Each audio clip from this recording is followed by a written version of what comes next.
Hello.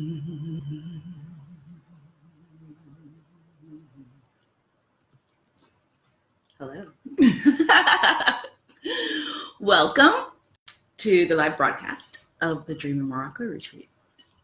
From Marrakesh, I'm coming to you live from my bedroom. It's like 100 and I don't know. Take your pick. Really, really hot out there. And I'm gonna go out to the market shortly.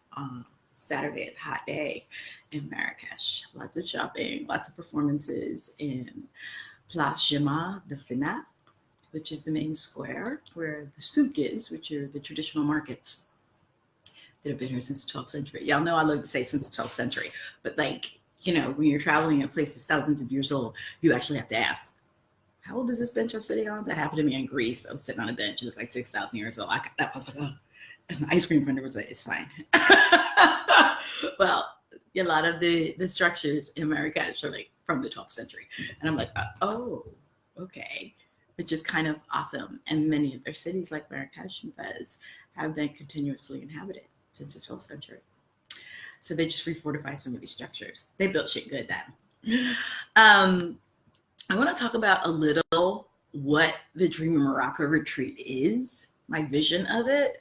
And then I want to take you through an exercise that I plan on doing there. Well, if you look to your right, and you can see that there are all kinds of sexy, fun descriptions of DreamingMorocco retreat. I'm going to invite folks, make sure everybody's around. My vision when I first came to Morocco was I'm going to take a leap of faith, and my kitten Aisha would like to join the conversation. She was waiting on the steps of my apartment building when I got here. She's been to the vet and she has lots of medicine and she's not getting enough attention, so we're going to give her some attention now. When I first came, I came without an agenda, and I came on a leap of faith. I already had a job in Europe, and I realized I'd have always wanted to go to Morocco, and the ticket from Switzerland was $122. So I said, screw it. I bought the ticket, and I'll figure out what I'm going to do when I get there later. And that was the best thing I ever did. It's the best thing I ever did for myself, because here I was stuck. I couldn't create. I couldn't tell story. I was just waging a war against all the evil in the world, and that had become my existence, right? Which meant I wasn't present in my own life, right? I may have been up on current events, but I wasn't living my life because I was worrying about the outside world, and that consumed me. So I missed life, right? And we only got 80 years here. You sort of got to do this thing. Like, for real, you got to do this thing. So it was interesting to take a journey without a plan. But when you know you're stuck, call it a midlife crisis, call it your career's not moving, call it you wish for all these things and you had a plan for your life and now you're halfway through your life and none of it happened. Call it whatever you want. There's a rite of passage that we're supposed to be making, probably like every decade. And when you don't make that rite of passage in your life, you feel it. You feel it like a deficit, right? It feels like failure. It feels like you're not living your dream or you're not living your best life. It feels like you go on social media and everybody else has a life and you don't. It feels lonely. It feels like you are having struggles from your childhood, right? Things that you thought you had resolved. Aisha, could you stop crawling on everything and calm down? It feels like issues that you had from your childhood around esteem and love and loss are all coming back and you thought you had dealt with that. It feels like you don't know what you're doing or why you're doing it, right? And the good news is that all of these things are a sign that you're ready for change. And the universe is just preparing you. The universe is giving you a list of stuff to get rid of, right? And change, like Mike Dooley says, massive change requires massive action. So here's the thing. The massive action is something you have to take. And the universe will take care of change on its own. And I realized by taking this trip without a plan, I was creating massive change because there was an agenda that was going to happen to me while I was there that I had nothing to do with. Right? And how do you decide what the changes that you want to take? You start making lists of things that you love. What do you love? And for me, my list came in my journaling. It came in the morning pages, which are a combination of me writing in my journal and then recording on my phone. And and it's something I'd like you to try. Just grab a notebook, grab a piece of paper, and let's start making a list of things that you love. 100 things that you love, right? 100 things that you love. What would it be like to spend an hour writing about 100 things you love, making a grocery list of 100 things that you love? And what if you did that? What if you did that every morning? Like, I love kittens. I really do.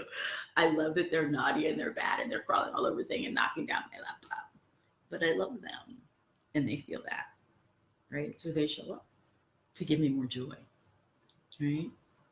So the goal is 100 things that you love. Like love, right? Because, I have someone who wants to join us. Let me take a minute and allow them to join the conversation. It is magical to give yourself permission to write about what you love. See, because what you love, and continue writing if you're with me on this, what you love is, hi Valerie, the things that you love are your heart's desire. They're the things that in childhood you loved and now you've forgotten about them, right? Remember we said one of those manifestations of change, that you're in the midst of change, is that you start feeling like you're dealing with things from your childhood. Well, it's your childhood saying, hey, you've forgotten about your joy. You've forgotten about why you started on this journey called life. I'm going to remind you. And you didn't listen the first time, so I'm going to remind you the hard way. I'm going to send these feelings of lack of completion, lack of failure, even though that's not the reality. Hi. Yes, I'm very happy. I am manifesting joy. And I hope I'm spreading it. And we're talking about when the universe is tapping you on the shoulder, you're not listening, right? Because you're so busy living the life you think you're supposed to have. And when you get all these things, happiness is going to set in, that you're missing the life that you're actually having. And that's why I believe in the lists. 100 things that you love. You can do that today. Tomorrow, 100 things that you're proud of. The day after that, 100 things that you're afraid of. The day after that, 100 things that make you happy. Right? Every day. This is taking the gratitude list a little deeper. This list is much more about your heart's desire. Because within those lists, why are you being so bad today? Within those lists is the things that you've forgotten about. And as you're making those lists right now, see what's coming up. 100 things that you love. You just write a word. The first thing that comes to mind. Me, it's Ben and Jerry's. It's, well, now that I'm here in Morocco, it's like Moroccan gelato. It's ridiculous. It's kittens. It's sunshine. It's sand. It's ocean. Right? It's my Nana telling stories. It's the magenta blanket that came with my apartment. I just love magenta. It's my favorite color, right? It's beautiful hand-woven rugs. It's Moroccan pottery. Don't even think about it. First thing that comes to mind. It is simple jersey wrap short sets and separates. It is easy locks that feel like low maintenance beauty. It is big, dorky, nerdy glasses. It is science fiction. It is my ASICs after a long, long walk, right? It is long, long walks, particularly in Morocco. Long, long walks. I walk everywhere. It is, what do you love? And as you make these lists, come to your page every day and at least commit to 10 things that you love every day. What you're going to notice is a trend of recurring themes. And the other thing you're going to notice is, God, I love all these things. Why am I not doing any of them? Why am I not doing any of them? Right? When you feel stuck, look at what your heart's longing for. Because within those longings is the answer to getting unstuck. Heart and spirit are connected, right? They're the most profound part of our humanity. We forget about it all the time because we're so busy making money, trying to survive. But tuning in to heart and spirit. Why are you being so bad today? Ouch. No. So, when you tune in to the heart, magical things happen. Like the list, Valerie? I think so. I think they're pretty awesome, right? You've looked at that list. How many of those things have you done today? How many of those things have you done this week? Now I want you to answer another question. And what I'm doing right now is mirroring some of the activities we're going to do on the 17-day Dreaming Morocco retreat. Every day, if you look at the description here of the video, every day we are going to go someplace you've never been before. Ouch. Ouch. We are going to go. I feel like I have a little ghetto child. Stop, Ray Ray. Okay. So every day for 17 days, we're going to go back to the 12th century in North Africa. Like literally in the retreat. We might be in a modern bus with Muhammad driving. And yes, our driver's name is Muhammad. But when we get off that bus, we're entering the 12th century. Completely. There may be some few modern buildings, but the building that you're walking into was built in the 12th century. And it's just been updated for us, right? With some electricity and some indoor plumbing. But what's magical about Morocco is that in the sides of buildings, you can see these little pipes. They're circular pipes. They almost look like aqueducts because that's how the cities got water.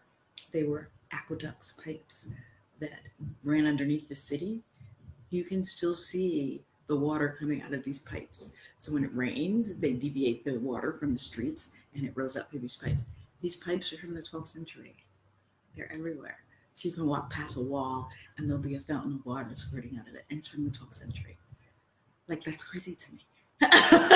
In Fez, there's a whole street in the Medina where people come and dye their clothes in those fountains that pour out into, I should post that video for you guys. Those fountains, no.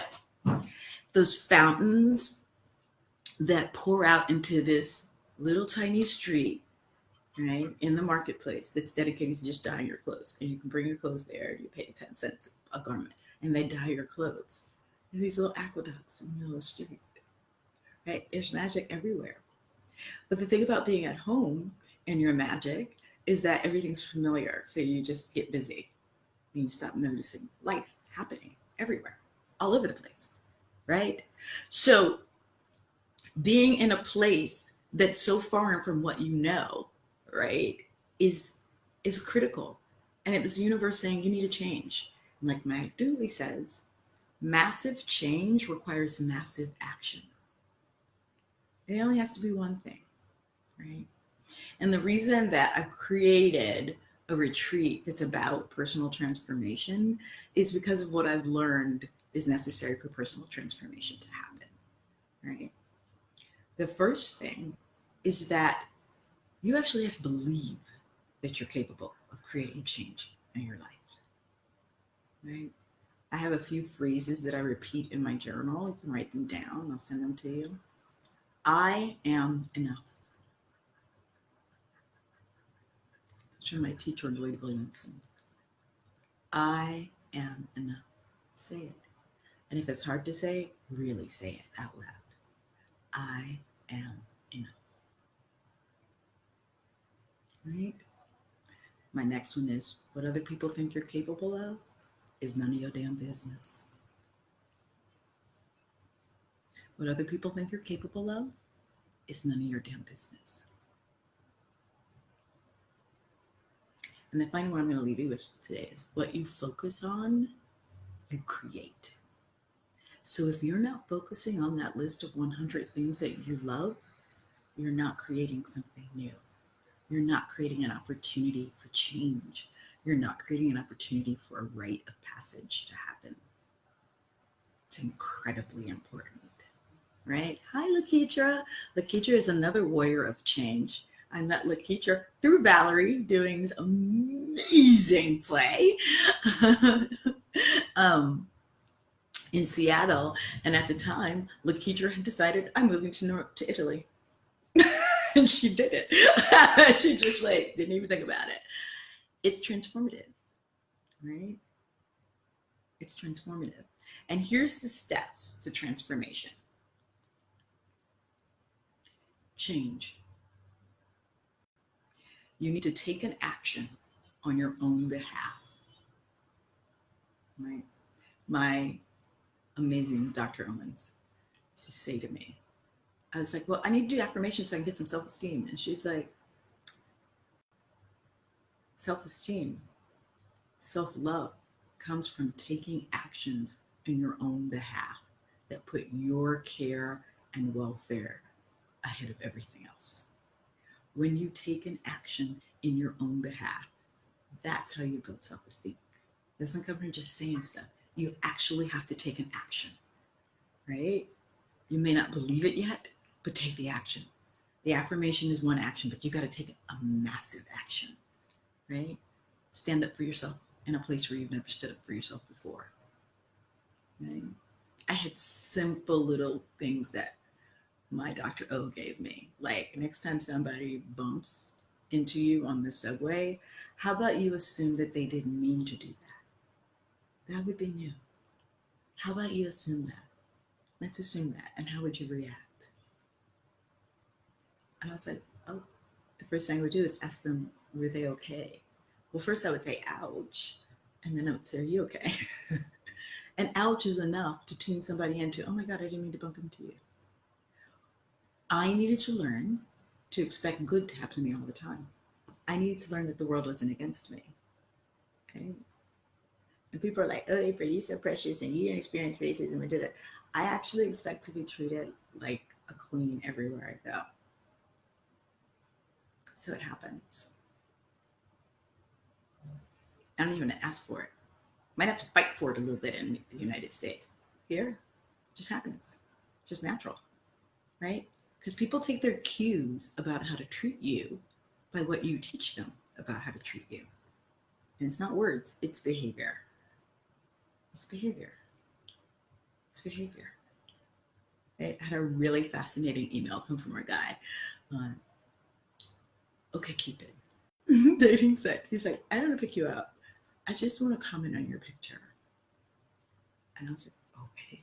And he said, I just looked at your picture and it said, this is a woman who has been through it.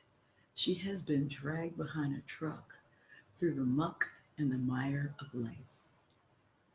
And there was no expectation that shit was going to get any better. But your smile says, I have actually been through the fire. And because I have been through the fire and done my work, I expect you to respond accordingly because I had to fight to get here.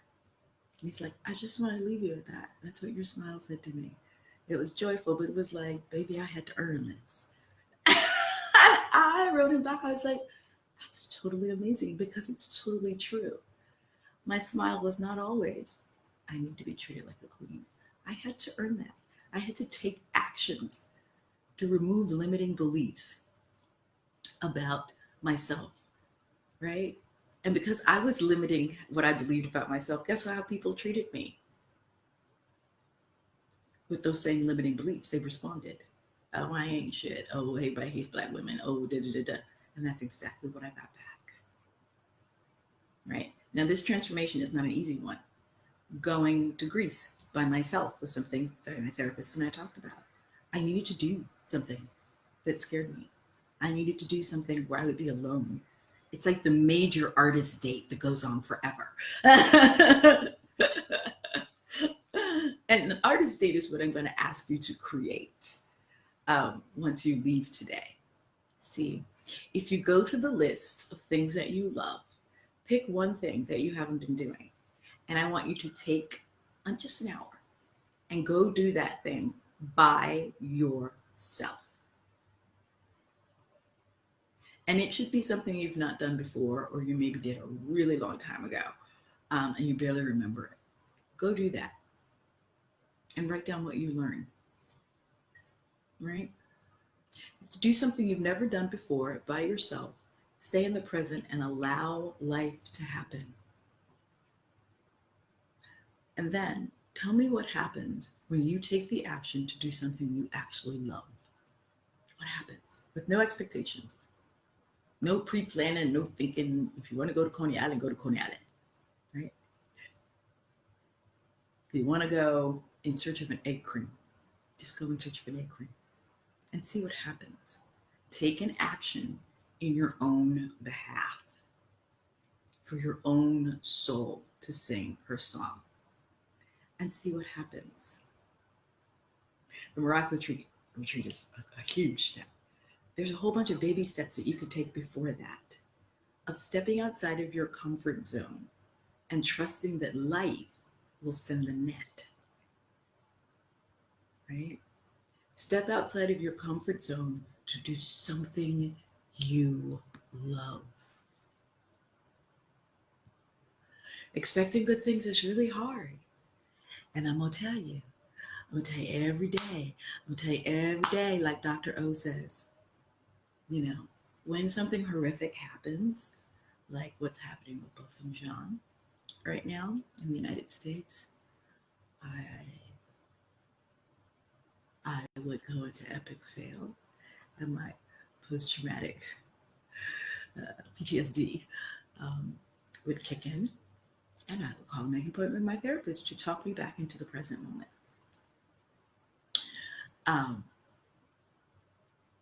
And the first thing she would be like, so what happened? And I would tell her about what I read and what people are saying on the internet. She says, what happened to you and your body right then? I was like, these things, and what's happening now. And my assignment, when I'm in the midst of that, is to text my best friend, who is my sounding board, and then my therapist to schedule an appointment, and just get me back into the present. I actually that's all. I just need you to talk me into the present. Because the reality of the present moment is, and it's what I love about Morocco, everybody is fiercely present. And even when we're like, oh, well, I want to go see the gardens this weekend, inshallah, which means if God wills it. In other words, you actually have no control over the next moment. All you have is the present moment. And that's how people act. If going to see the gardens doesn't happen tomorrow, it doesn't happen. But what did happen is the present moment. And let's drink some tea and sit outside and be in this moment with me. Okay? It's like when I'm looking for something here and I ask somebody for directions, they don't tell me how to get there. They just walk with me and show me. Because it's actually just this moment is all we have. Right? If I tell you how to get there, I'm telling you how to do something in the future that you may not be able to do. Why don't I just walk you over to the store? It's sort of amazing. They automatically live in the present. It's magically powerful. Okay? And it's the first step towards learning how to expect good things to happen. Okay? Another step is to take an action on your own behalf. And I'm not saying jump up and move to Morocco, although I think you should come on that retreat with me. But I think that you should start small steps. I've been really excited about teaching my dreaming out loud technique for a long time since my TED Talk, and I couldn't figure out how I wanted to do that. But that gift of learning how to come into my present joy was life-saving for me and so necessary given the climate in the United States right now. It's so debilitating, right? So back to Dr. O and coming back to the present moment, I remember exactly what it was. It was a hoax video, but it was a video that was being passed around on the internet of a black woman being lynched by four white guys. And what we learned later is that it was a porn star who did it as a hack. But in the moment, it destroyed me. It destroyed me. I had an absolute panic attack. Absolute panic attack. I was like, everywhere, they're killing black women, they're killing black women, they're killing black women, they're killing. I was freaking the fuck out in my Brooklyn apartment. I was afraid to go outside. So I texted my shrink and I texted my best friend. And my best friend said, where are you right now? I'm in an apartment. She said, okay, it's 20 minutes from me. What's going on outside? Oh, the baby next door is crying. Oh, okay. What's going on right now? Here, say hi to my child. She talked me back into the present moment. And then she said, you're loved right now and you are safe. I'm 20 minutes away in an Uber, like maybe like 10, 15 minutes. Right? And I texted my shrink. I made an appointment. But what I needed to know is, even if there was a black woman being lynched somewhere, and how horrible that is, I'm actually here right now, and that's not happening to me. And what can I do to embrace that? What can I do to embrace the life that I actually have? Can I give some testimony to that horrible thing that happened to make sure it doesn't happen again? Yes. And then what I did that night was walk out my apartment door, knock on my neighbor's door, and go hold her little black baby for 2 hours. Why? Because I needed to remember that I have life right now and that there's a little baby girl who needs me to be here and tell her those bad things don't happen all the time. I needed to get into the present moment, right? So all these bad things are happening. They're happening every day. What's happening to you right now? What is possible for you right now? Can you pick up the phone and call a congressman and do something about that? Great. And then how can you do something for yourself to heal that wound? That's what being present is about, right? The other thing is what would your life look like if you didn't have your isms? If you weren't black, if there weren't racism, if you had all the money in the world and all the time, what would you be doing? Write about that. If you can't answer that question, that's incredibly important. It means you have no definition of who you are. You are only living in response to the pain being pushed towards you. And that's exhausting. And it's not being in the present moment. Right? I was molested. I'm at 6 and again at 13. I'm not being molested every day of my life. That was one day and one day then, and then a few days then. It's not right now.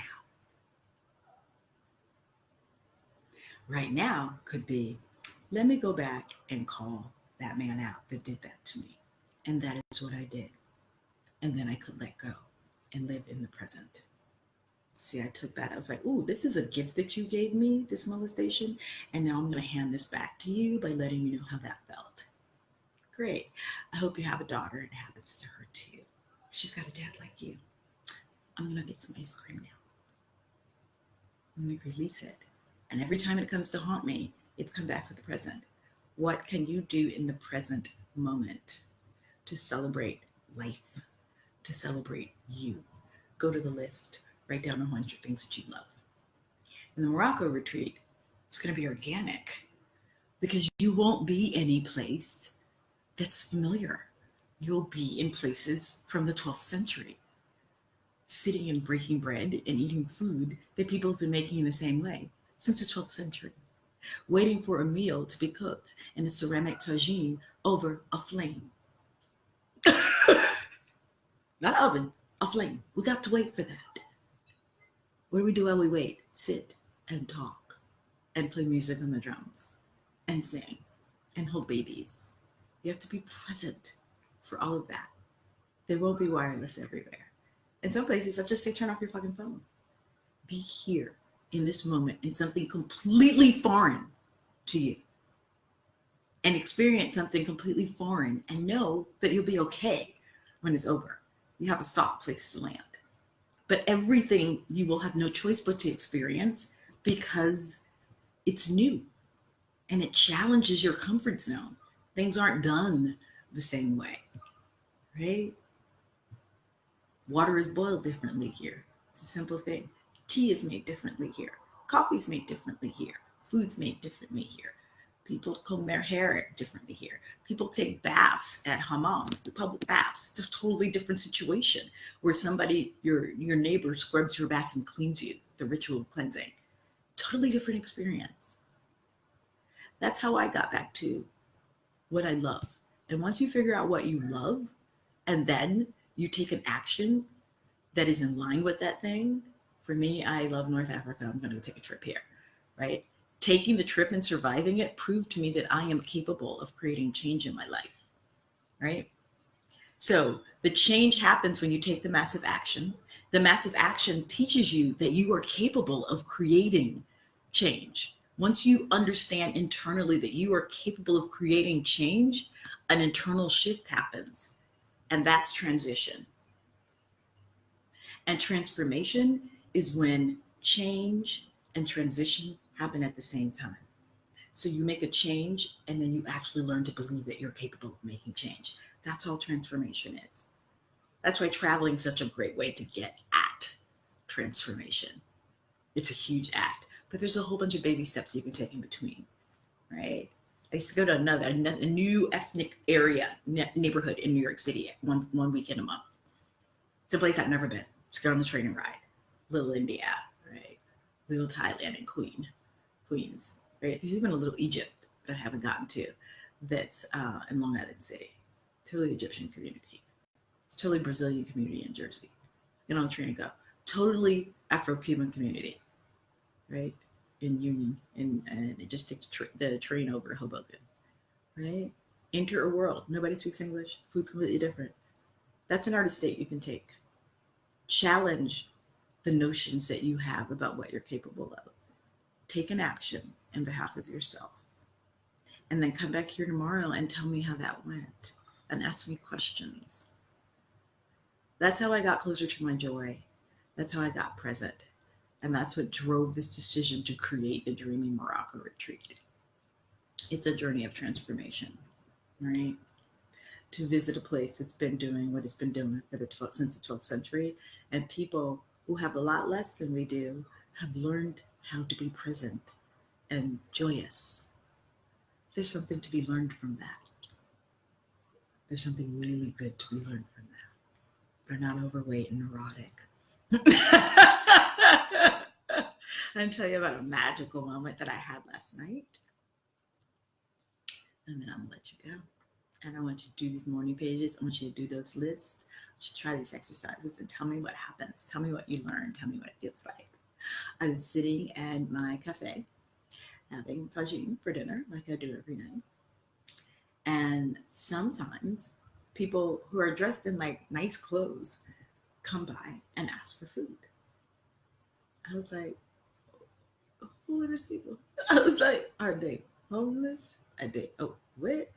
And I was watching a very elegant, older, clearly well-to-do Arab man who was in his robes.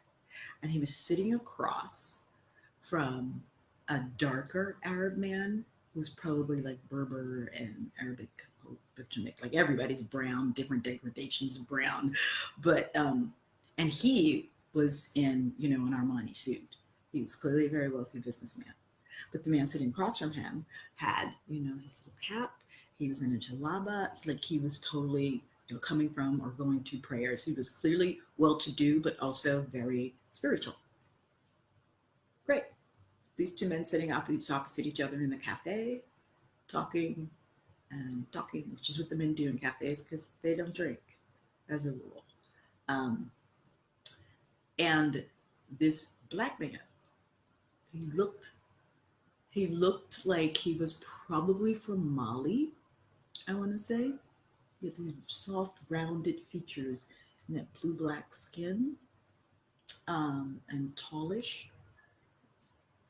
And he spoke French, really, really strong African accent, like he was from Cameroon.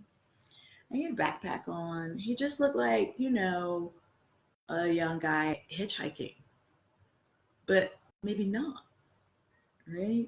And he walked over to the table where these two well to do Muslim men were, and they spoke. He spoke to them in French. They responded in French. Then they switched to Darija, which is Moroccan Arabic. And then the man in the robes took a picture of water, asked for another glass from the waiter, poured a tall glass of water, and handed it to the man. He stood there and he drank, and they talked some more. And then he took the glass back, and the man was going to walk away, and he called the waiter over, and the waiter brought some bread and beans and like the dips and stuff that you have, the salad, put it on a plate, covered it with foil, put some more water in the glass and gave it to the man, and asked him if he wanted to sit down. He said, just the water, no food. He says, and he gave him the plate. And then he said, bonsoir. He walked away. I was like,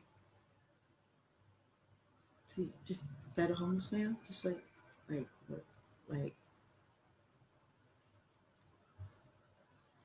and I was like, when I asked the waiter what happened, he said, Allah would not have made that man be here if Allah did not want him taken care of. And I was like, oh, wow. No class, no race, no. It was like a grown man poured another man, a grown man, a glass of water. It was extraordinary. It was extraordinary. And these two men were clearly of a class. You wouldn't see that in America. And also the young man came to the table and just asked for some water and like expected to get it. And I was like, what is going on in this country? And he's like, this is a land where we take in refugees. We take in asylum. I was like, I might have to apply for political asylum in Morocco because there's so much violence happening against Black women in America.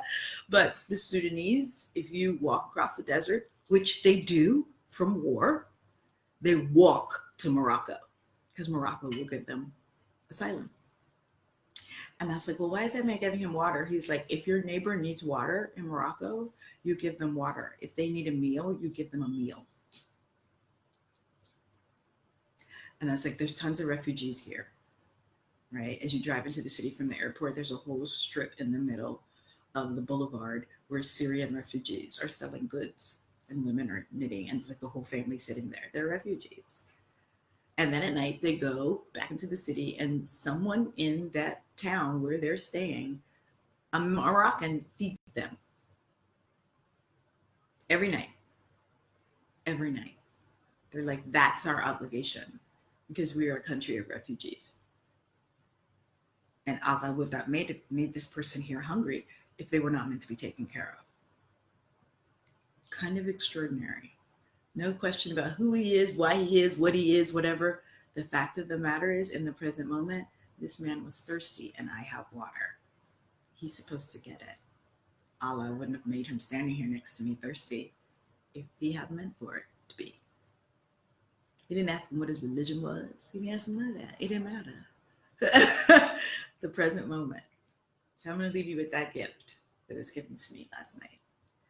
And people are still feeding me couscous. Every Friday, 3 o'clock, everything in Morocco stops for couscous.